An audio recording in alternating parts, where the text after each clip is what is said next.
Something a bit different today. Going to make a chopping board. Unfortunately, I've already cut the bevel on here, radius the top with me router bits. So one of those that goes in there. So I've just run that through there, run it through there. Next I'm going to put a groove all the way around, just to give it a bit of decoration really, so it looks neater. Then it's hard to pick up, so I'm going to put some sort of handles on the side. So okay, this is the tip I'll be using. It's trying to get it in focus for you. So it's a rounded one, and then that will make a groove all the way around, and we pop it into the router. Got my stop fence on so I can push it up to the side. Then I shall plunge it down in, and that will make a groove, and then I will travel it around.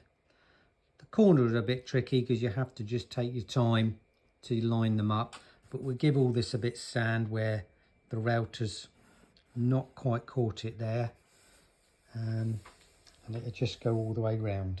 So there we go, nice little groove all the way round. These flakes will come out when I give it a hand sand. So all I do is I plunge it in, then I just run it back slowly. You have to watch when you come out here because it will get wobbly, and then that's the tricky bit, to keep it steady. Now I'm going to cut two little cutouts here so you can grab it underneath.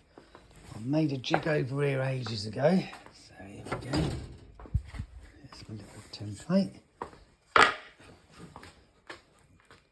I clamp that on there, I run the router, the guide hits the edge, the router bit will be in the centre, and then it'll make me a nice place to put the hands to pick it up. Okay, I've set my jig on, and this little guide, it sits down there, and as I run it around, it will stop on the piece of wood, and it will cut me a channel down to here. And then I shall just move this down, keep stopping it, and then go a little bit deeper, and then you'll see what it will do. So first cut, just taking a little bit out, and I'll just do little increments until I find the correct depth I want to put my fingers under. So I think I'm as deep as I'd like to go, and then that allow to get your fingers underneath to pick it up. I round all this edge off so it's not sharp, and this one as well, little detail here.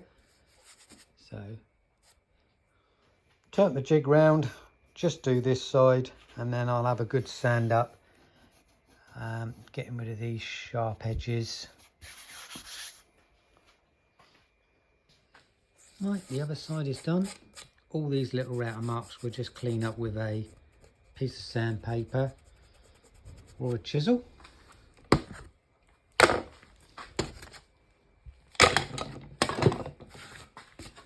you go. Just change the tip, a little round one, and that will cut on this edge. It's quite sharp really, so I'll round it off to make it like that, then I'll sand it. So here we go, get in there. I use a rat's tail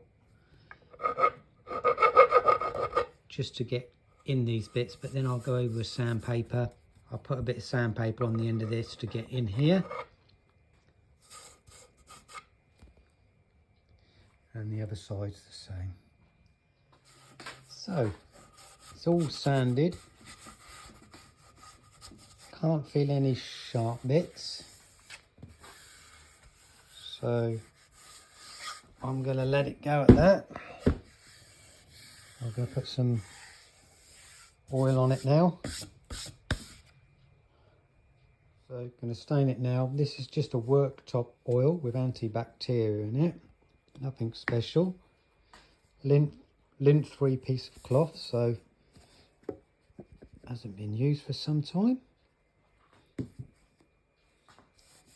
And just rub it in. And you can see where I put it already, just on that little section. So I shall do the whole lot. I'll put it on some little pieces of wood and I'll do the underneath tomorrow or later on today.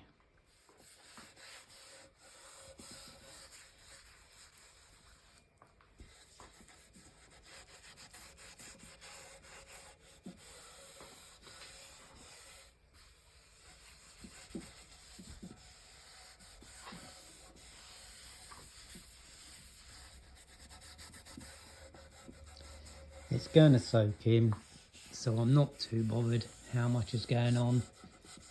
It's really dry at the moment.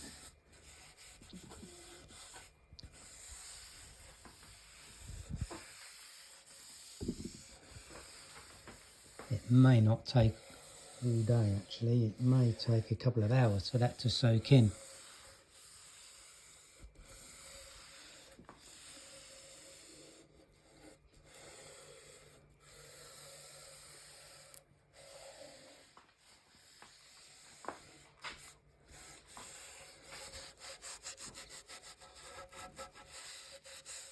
Just soak it all in.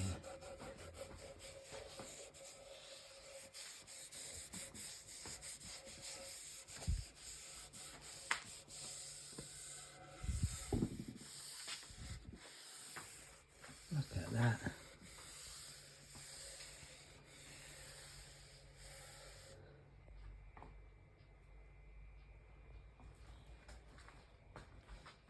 Okay, the underneath's dry.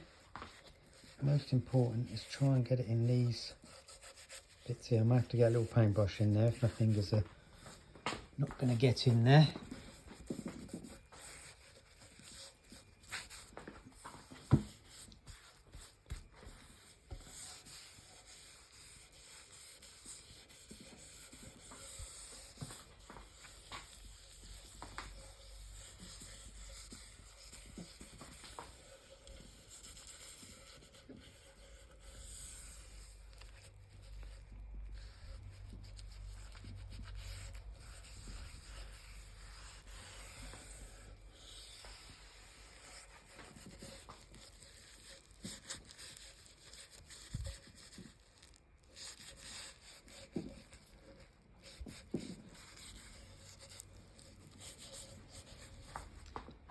Got a little router mark. I'm going to leave that. Just says it's been made by hand and a few hand tools. It's not been made by a big industrial machine.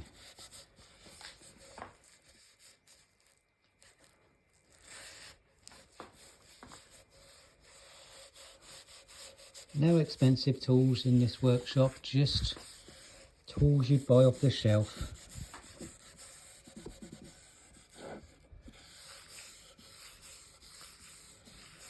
Or they've been handed down to me by friends and family. So there you go. Just finish up in all one way. There's a little dry bit.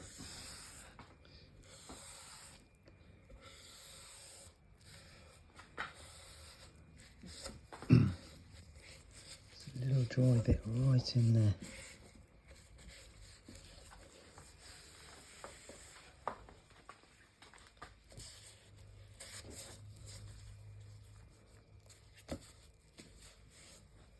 Look at that.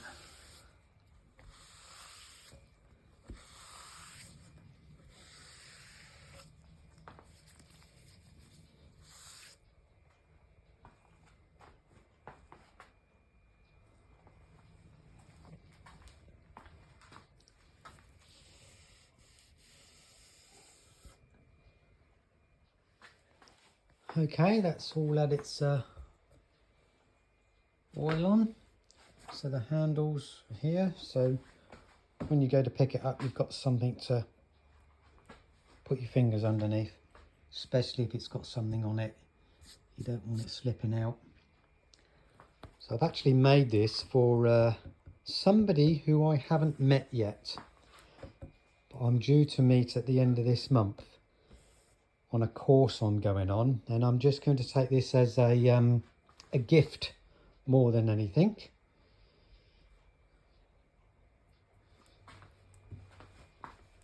Because I'm just amazed what he does, and I think this will get a lot of use. So it's all dry. I've decided I'm going to put a date on here for the lad. So all I'm going to use is just my normal punches. I've set out an old spirit level that I don't use anymore for a straight edge. I'm going to stand the punches up. Oh no. And just tap. So my spacing might be a bit random, it depends, because I'm doing it all freehand. It's, like I said, it's no machines, everything's done by hand, so I'll try and work it out, try and get it in the center, and we'll see how it looks. Well, I managed to do it. It was a bit tricky, because if you tap too hard, the punches go in too much, but I'm chuffed with that. That's, again, it's all done by hand. That's brilliant. It will wear out in time, but at least something's there.